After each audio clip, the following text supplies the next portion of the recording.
नमस्कार विद्यार्थियों, आज हम बात कर रहे हैं एक गद्य भाग के एक चैप्टर की, जिस चैप्टर का नाम है गलता लोहा।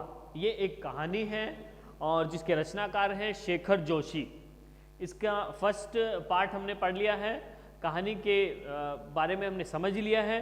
एक बार फिर से रिवाइज कर लेते हैं कि ये जो कहानी है वो क्या बताना चाह रही है कि समाज के जातिगत विभाजन पर प्रकाश डालना चाहती है कि समाज जो था वो पहले वर्ण पर आधारित था, ठीक है ना, ब्राह्मण, क्षत्रिय, वैश्य और शूद्र। फिर उसके बाद में जातियों के आधार पर बांट दिया गया उस समाज को। तो वो एक बड़ा ही वो दयनीय स्थिति है, ठीक है ना। उसमें एक बड़ा ही उनका दायरा सीमित कर दिया गया कुछ लोगों का, और एक खाई में बांट दिया गया, ठीक है ना। कुछ लोगों को कुछ अधिकार, विशेष अधिकार दिए गए और कुछ जातियों को निम्न माना गया, ठीक है ना। तो लेखक कहना चाहता है कि ये जो जातिगत विभाजन है ये उचित नहीं है, ठीक नहीं है इस प्रकार से। और क्या कहा है, और इसके मुख्य पात्र जो हैं वो मोहन है, मोहन, ठीक है। मोहन कौन है? वंशीधर जी का लड़का है, एक ब्राह्मण का लड़का है। जो वंशीधर जी थे उन्होंने पंडित वो थे, ब्राह्मण थे, और पूजा पाठ करवाकर अपने घर का खर्चा वो चलाते थे, ठीक है ना। तो वंशीधर जी चाहते थे कि ये मोहन भी इस प्रकार पूजा पाठ सीख जाए और अपनी आजीविका वो चला लेगा, अपना पेट भर लेगा, ठीक है। लेकिन ऐसा हुआ नहीं। और एक दूसरा जो पात्र है उसका नाम है धनराम लोहार, ठीक है ना। वो क्या करता है, वो अपने पिता से, पूर्वजों से अपने काम को वो सीख लेता है। लोहे का काम जो था उसको सीख लेता है। समाज में उस लोहार को निम्न जाति का समझा जाता है और मोहन को ब्राह्मण होने के कारण उच्च जाति का समझा जाता है, ठीक है ना। तो इस प्रकार से दोनों में बड़ा भेदभाव किया जाता है। लेकिन कहानी के अंत में क्या होता है अभी समझेंगे। मेधावी किंतु ब्राह्मण बालक मोहन के लिए जातीय अभिमान बेमानी हो जाता है। कहानी के अंत में हम समझेंगे कि ये जो जातीय जो अभिमान है, ये जो कहा गया कि तुम ब्राह्मण जाति में तुम पैदा हुए हो मोहन, तो सब लोग उसका आदर करते थे, लेकिन वो किसी प्रकार का वो आदर के लायक नहीं था, ठीक है ना। केवल जाति, उच्च जाति में पैदा होने से ही कोई व्यक्ति उच्च नहीं हो जाता, उसको कर्म अच्छा करना चाहिए, ठीक है ना। तो वो जो ब्राह्मण है उसके लिए सारा जो जातीय गर्व है, जातीय अभिमान है, वो सब बेकार हो जाता है और वो अपने मित्र, अपने सखा जो लोहार है, धनराम लोहार के पास जाकर उसके पास बैठकर उसका काम करता है कोई भी। और मेहनत कशों के सच्चे भाईचारे को यहां प्रदर्शित किया गया है कि कर्म सबसे बड़ा होता है। कर्म, कोई भी कर्म छोटा नहीं होता है, ठीक है ना। मनुष्य को क्या करना चाहिए? अभ्यास करते रहना चाहिए, कर्म करते रहना चाहिए, ठीक है। और अंत में हम देखते हैं कहानी के अंत में कि लोहा पिघलकर नया रूप लेता हुआ प्रतीत होता है। लोहा मतलब उस मोहन का जो गर्भ था वो पिघल जाता है और वो उस धनराम लोहार से क्या करता है, उसके काम के प्रति आदर प्रकट करना चाहता है। तो कहानी को आगे बढ़ाते हैं, समझते हैं कि वर्षा के दिनों में नदी पार करने की कठिनाई को देखते हुए वंशीधर ने नदी पार के गांव में एक यजमान के घर पर मोहन का डेरा तय कर दिया था। तो हमने पढ़ा कि मोहन को पिता वंशीधर ने पढ़ने के लिए कहीं भेज दिया था कि वहीं पढ़ेगा वो, और उसको आने जाने में तकलीफ होती थी, इसलिए उसको कहा कि तुम वहीं किसी के घर पे रह जाओ और वहीं रुक जाओ तुम, ठीक है। घर के अन्य बच्चों की तरह मोहन खा पीकर स्कूल जाता और छुट्टियों में नदी उतार पर होने पर गांव लौट आता था, ठीक है ना। तो वो किसी के घर पर रुकता था, वंशीधर के जो यजमान थे उनके घर पे वो रुका हुआ था, वहीं वो पढ़ने लगा, ठीक है ना। छुट्टियों में वो आ जाता था अपने पिताजी के पास घर पर। संयोग की बात कि एक बार छुट्टी के पहले दिन जब नदी का पानी उतार पर ही था और मोहन कुछ घसियारों के साथ, घसियारा मतलब घास काटने वाले, घसियारों के साथ नदी पार कर घर आ रहा था, तो पहाड़ी के दूसरी ओर भारी वर्षा होने के कारण अचानक नदी का पानी बढ़ गया। ठीक है ना, तो वो नदी पार कर रहा था तो नदी का पानी, वाटर लेवल था वो बढ़ गया। पहले नदी की धारा में झाड़ झंकाड़ और पाल पतेल आने शुरू हुए, तो अनुभवी घसियारों ने तेजी से पानी को काटकर आगे बढ़ने की कोशिश की, लेकिन किनारे पहुंचते न पहुंचते मटमैले पानी का रेला उन तक आ ही पहुंचा। वे लोग किसी प्रकार सकुशल इस पार पहुंचने में सफल हो सके। इस घटना के बाद वंशीधर घबरा गए। उन्होंने देखा कि ये जो मेरा बच्चा है मोहन है, इसको बार बार मैं इधर नहीं बुलवाऊंगा, ठीक है ना, ये आने जाने में पता नहीं, ये नदी है और नदी में डूब भी सकता है, तो इसको तुम कहा कि तुम वहीं रहो और वहीं पढ़ते रहो खाली, ठीक है। बिरादरी के एक संपन्न परिवार, बिरादरी मतलब समाज के एक संपन्न परिवार का युवक रमेश उन दिनों लखनऊ से छुट्टियों में गांव आया हुआ था। कौन आया हुआ था? रमेश, ठीक है। बातों बातों में वंशीधर ने मोहन की पढ़ाई के संबंध में उससे अपनी चिंता प्रकट की। किससे? रमेश से कहा। तो उसने न केवल अपनी सहानुभूति जतलाई, सिंपैथी बताई उन्होंने, बल्कि उन्हें सुझाव दिया कि वे मोहन को उसके साथ ही लखनऊ भेज दें, ठीक है ना। तो जब मोहन के पिता वंशीधर ने कहा कि ऐसी ऐसी परेशानी है, मैं इसको शहर में पढ़वाना चाहता हूं मेरे बच्चे मोहन को, तो रमेश ने कहा, जो शहर से आया था, लखनऊ से आया था, उस रमेश ने कहा कि हे वंशीधर जी, मैं आपके बेटे मोहन को अपने साथ ले जाऊंगा और वही उसको पढ़ाऊंगा। घर में जहां 4 प्राणी हैं, एक और बढ़ जाने से कोई अंतर नहीं पड़ता, बल्कि बड़े शहर में रहकर वह अच्छी तरह लिख पढ़ सकेगा, ठीक है ना। तो इसको, मोहन को मेरे साथ भेज दो, वहीं रह जाएगा ये। वंशीधर को जैसे रमेश के रूप में साक्षात भगवान मिल गए हों, ठीक है ना। तो वंशीधर ने सोचा कि ये जो मेरा बेटा है मोहन, ये पढ़ लेगा, इस रमेश के साथ में जाकर पढ़ लेगा वहीं शहर में। उनकी आंखों में पानी छलछलाने लगा, खुशी के आंसू बरसने लगे। भरे गले से वे केवल इतना ही कह पाए कि बिरादरी का यही सहारा होता है, तुम समाज के आदमी हो, ब्राह्मण हो तुम भी, तो तुम मेरे बेटे को ये उसको सफल बना दो उसका जीवन।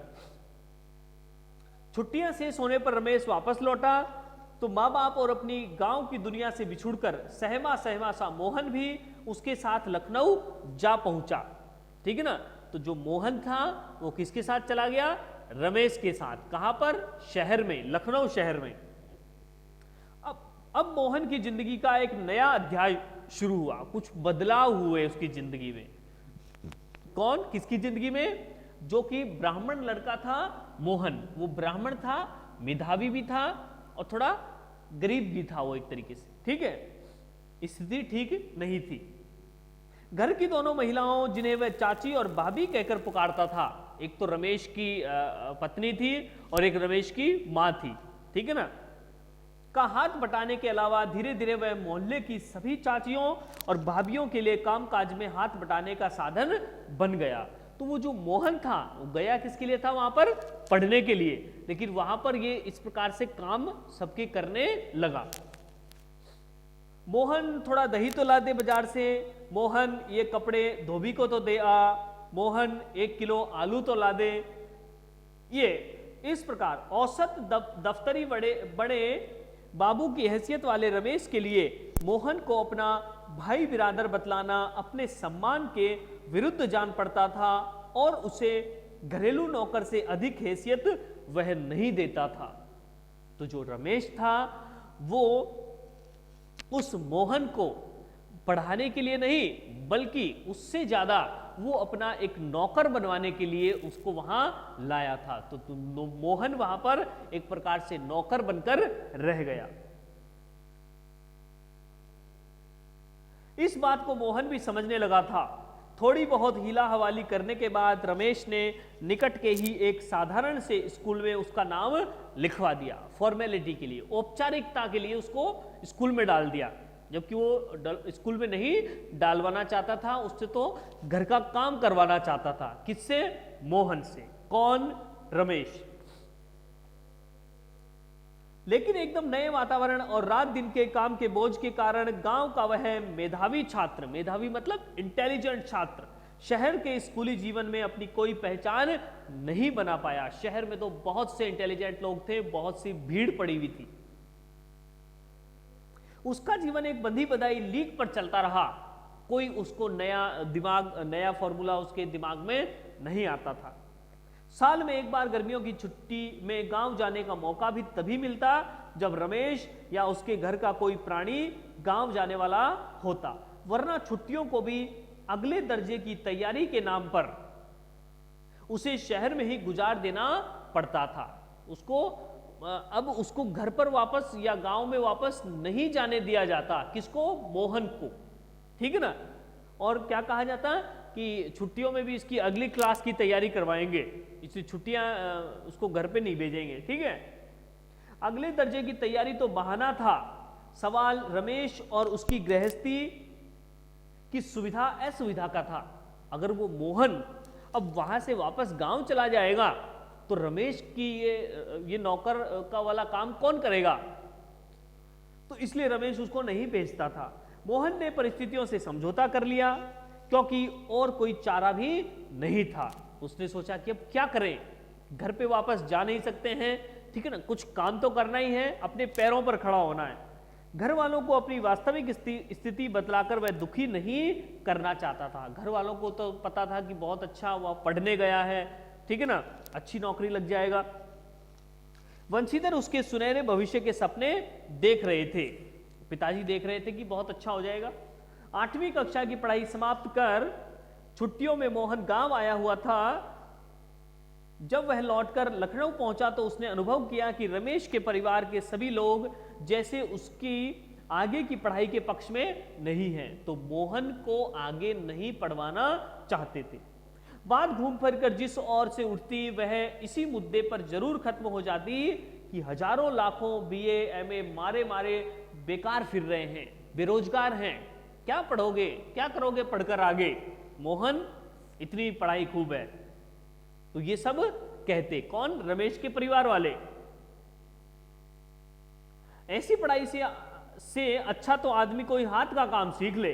रमेश ने अपने किसी परिचित के प्रभाव से उसे एक तकनीकी स्कूल में भर्ती करा दिया। टेक्निकल कोई हाथ का काम या मशीन चलाने का काम उसने सीख लिया, ये कह सकते हैं। मोहन की दिनचर्या में कोई विशेष अंतर नहीं आया था। वह पहले की तरह स्कूल और घरेलू कामकाज में व्यस्त रहता था। ठीक है ना, उसको स्कूल भी जाना पड़ता और घर का काम भी करना पड़ता। धीरे धीरे 1.5-2 वर्ष का यह समय भी बीत गया। मोहन अपने पैरों पर खड़ा होने के लिए कारखानों और फैक्ट्रियों के चक्कर लगाने लगा। उसने कोई ITI वगैरह सीखा उसने, तो उसने क्या किया, तो अब कारखानों का उसने काम सीख लिया तो फैक्ट्रियों में नौकरी के लिए जाने लगा। वंशीधर से जब भी कोई मोहन के विषय में पूछता तो वे उत्साह के साथ उसकी पढ़ाई के बाबत बताने लगते, पढ़ाई के बारे में बताने लगते कि वो तो शहर गया है, लखनऊ गया है पढ़ने के लिए, अच्छी नौकरी लग जाएगा। लेकिन उनको पता नहीं था कि वहां वो नौकर बन गया है और कोई फैक्ट्री वगैरह में वो काम करने लगा है। मन ही मन उनको विश्वास था कि वह एक दिन बड़ा अफसर बनकर लौटेगा। लेकिन जब उन्हें वास्तविकता का ज्ञान हुआ तो न सिर्फ गहरा दुख हुआ बल्कि वे लोगों को अपने स्वप्न भंग की जानकारी देने का साहस भी नहीं जुटा पाए। उनका सपना चूर चूर हो चुका था कि उनका बेटा एक अच्छी नौकरी लगेगा। धनराम ने भी एक दिन उनसे मोहन के बारे में पूछा था। घास का एक तिनका तोड़कर दांत खोदते हुए उन्हें बताया था कि उसकी सेक्रेटरीट में नियुक्ति हो गई है। किसने पूछा था? धनराम ने, कि वो जो मेरा मित्र था मोहन वो कहाँ चला गया। तो मोहन के पिता वंशीधर ने कहा कि उसकी नौकरी लग गई है सेक्रेटरीट, सचिवालय में। ठीक है, तो उन्होंने झूठ कहा था, ठीक है, नौकरी नहीं लगी थी। और शीघ्र ही विभागीय परीक्षाएं देकर वह बड़े पद पर पहुंच जाएगा। धनराम को त्रिलोक सिंह मास्टर की भविष्यवाणी पर पूरा यकीन था। त्रिलोक सिंह मास्टर ने क्या कहा था कि ये जो ब्राह्मण का लड़का है मोहन, ये जरूर अपना उनका नाम रोशन करेगा। ऐसा होना ही था, उसने सोचा। दांतों के बीच तिनका दबाकर असत्य भाषण का दोष न लगने का संतोष लेकर वंशीधर आगे बढ़ गए। तो वंशीधर ने वो झूठ कहा था और उन्होंने अपने दांत में एक तिनका दबाया हुआ था। उनकी ऐसी मान्यता थी कि तिनका दबाने से वो झूठ बोल रहा है, जो झूठ बोला है उसका दोष नहीं लगता। धनराम के शब्द, मोहन लला बचपन से ही बड़े बुद्धिमान थे, उन्हें बहुत देर तक कचोटते रहे। त्रिलोक सिंह मास्टर की बातों के साथ साथ बचपन से लेकर अब तक के जीवन के कई प्रसंगों पर मोहन और धनराम बातें करते रहे। तो ये क्या चल रहा है, फ्लैश बैकग्राउंड में बातें चल रही है, पुरानी बातें चल रही है। वो सोच रहे हैं दोनों, कौन, मोहन और धनराम, अपने बचपन की बातों को याद कर रहे हैं वो, ठीक है। धनराम ने मोहन के हंसुए के फाल को बेंच से निकालकर भट्टी में तपाया, ठीक है ना। तो वो धनराम जो लोहार है वो लोहे का काम कर रहा है और वहां पर कौन आया हुआ है, मोहन आया हुआ है, वो ब्राह्मण का लड़का। और मन लगाकर उसकी धार गड़ दी। गर्म लोहे को हवा में ठंडा होने में काफी समय लग गया था। धनराम ने उसे वापस बेत पहनाकर मोहन को लौटाते हुए जैसे अपनी भूल चूक के लिए माफी मांगी हो। बेचारे पंडित जी को तो फुर्सत ही नहीं रहती, लेकिन किसी के हाथ भिजवा देते तो मैं तत्काल बना देता। तो धनराम लोहार जो था वो खुद को बड़ा तुच्छ हीन समझता था। किस कारण, अपनी जाति लोहार होने के कारण। मोहन ने उत्तर में कुछ नहीं कहा, लेकिन हंसुए को, हंसुआ मतलब जो दराती होती है फसल काटने वाली, हंसुए को हाथ में लेकर वह फिर वहीं बैठा रहा, जैसे उसे वापस जाने की कोई जल्दी नहीं हो। सामान्य तौर से ब्राह्मण टोले के लोगों का शिल्पकार टोले में उठना बैठना नहीं होता था। यानी कि वो एक लोहार जो जाति है वो निम्न जाति है, वहां ब्राह्मण जाति के लोग नहीं जाते थे। और अगर जाते भी थे, किसी कामकाज के सिलसिले में यदि शिल्पकार टोले में उठना बैठना आना ही पड़ता था तो खड़े खड़े बातचीत निपटा ली जाती थी। ब्राह्मण टोले के लोगों को बैठने के लिए कहना भी उनकी मर्यादा के विरुद्ध समझा जाता था। पिछले कुछ वर्षों से शहर में जा रहने के बावजूद मोहन गांव की इन मान्यताओं से अपरिचित हो, ऐसा संभव नहीं है। धनराम मन ही मन उसके व्यवहार से असमंजस में पड़ गया। ये क्या सोच रहा है मोहन, लेकिन प्रकट में उसने कुछ नहीं कहा और अपना काम करता रहा। लोहे की एक मोटी छड़ को भट्टी में गलाकर धनराम गोलाई में मोड़ने की कोशिश कर रहा था। कौन, धनराम लोहार, उसको गोल बना रहा था एक लोहे को। एक हाथ से संडासी पकड़कर जब वह दूसरे हाथ से हथौड़ी की चोट मारता तो निहाई पर ठीक घाट में सिरा न फंसने के कारण लोहा उचित ढंग से मुड़ नहीं पा रहा था। यानी वो जो लोहार था, वो धनराम लोहार अपने काम में असफल हो रहा था, उससे ठीक से नहीं हो रहा काम। मोहन कुछ देर तक उसे काम करते हुए देखता रहा, फिर जैसे अपना संकोच त्याग कर उसने दूसरी पकड़ से लोहे को स्थिर कर लिया। यानी उसके काम में हेल्प की उसने, मोहन ने, जो कि एक ब्राह्मण लड़का था। और धनराम के हाथ से हथौड़ा लेकर नपी तुली चोट मारते अभ्यस्त हाथों से, अभ्यस्त मतलब उसको प्रैक्टिस थी, यानी कि वो कोई बड़ा काम नहीं करने वाला है, वही काम वो कर रहा है। अभ्यस्त हाथों से धोंकनी फूंक कर लोहे को दोबारा भट्टी में गर्म करते और फिर निहाई पर रखकर उसे ठोंकते पीटते सुघड़ गोले का रूप दे डाला। एक गोल शेप बना दी, बिल्कुल सुंदर सी गोल शेप बना दी, जो कि धनराम लोहार बनाना चाहता था। मोहन का यह हस्तक्षेप इतनी फुर्ती और आकस्मिक ढंग से हुआ, आकस्मिक मतलब अचानक, कि धनराम को चूक का मौका ही नहीं मिला। वह अवाक मोहन की ओर देखता रहा। अवाक मतलब चुपचाप, कि मोहन क्या कर रहा है, इसको ये काम भी आता है। ठीक है, उसे मोहन की कारीगरी पर उतना आश्चर्य नहीं हुआ जितना पुरोहित खानदान के एक युवक का इस तरह से काम में उसकी भट्टी पर बैठकर हाथ डालने पर हुआ था। ठीक है ना, तो उसे आश्चर्य हो रहा था, किसे, धनराम लोहार को, कि ये जो मोहन है ये ब्राह्मण जाति का है, उच्च जाति का है, ये इस प्रकार का छोटा काम भी कर सकता है क्या, और ये इतना मतलब भारी काम है, मेहनत का काम भी करता है क्या, ये तो ब्राह्मण है, पूजने लायक का व्यक्ति है ये तो। वह शंकित दृष्टि से इधर उधर देखने लगा। धनराम की संकोच, असमंजस और धर्म संकट की स्थिति से उदासीन मोहन संतुष्ट भाव से अपने लोहे के छल्ले की त्रुटिहीन गोलाई को जांच रहा था। और मोहन देख रहा था कि मैंने जो काम किया है कितना गोल बनाया है, क्योंकि आज पहली बार नहीं, क्योंकि उसने उस काम में जो है उस टेक्निकल जो है स्कूल में उसने एडमिशन लिया था। उसने धनराम की और कारीगरी की स्वीकृति पाने की मुद्रा में देखा। उसकी आंखों में एक सर्जक की चमक थी। सर्जक मतलब निर्माण करने वाला, कुछ नया बनाने वाला, जिसमें न स्पर्धा थी, स्पर्धा मतलब कंपटीशन, प्रतिस्पर्धा, और न ही किसी प्रकार की हार जीत का भाव। तो यहां पर क्या बताया गया है कि जो एक ब्राह्मण जो व्यक्ति है, ब्राह्मण जो बालक है मोहन, वो क्या करता है, उसके लिए ये जाति वगैरह जो है वो कोई मायने नहीं रखती है, और वो सोचता है कि खाली उस उच्च जाति में पैदा होने से ही व्यक्ति कुछ नहीं हो जाता है, व्यक्ति को गुण आने चाहिए, कुशलता व्यक्ति के अंदर होनी चाहिए, चाहे वो किसी भी जाति का क्यों ना हो। ठीक है, तो इस प्रकार से इस चैप्टर में गलता लोहा नामक कहानी में शेखर जोशी ने जातीय विभाजन पर प्रकाश डाला है, और कर्म पर, या कह सकते हैं कि मेहनत पर या अभ्यास पर ज्यादा जोर दिया है। धन्यवाद।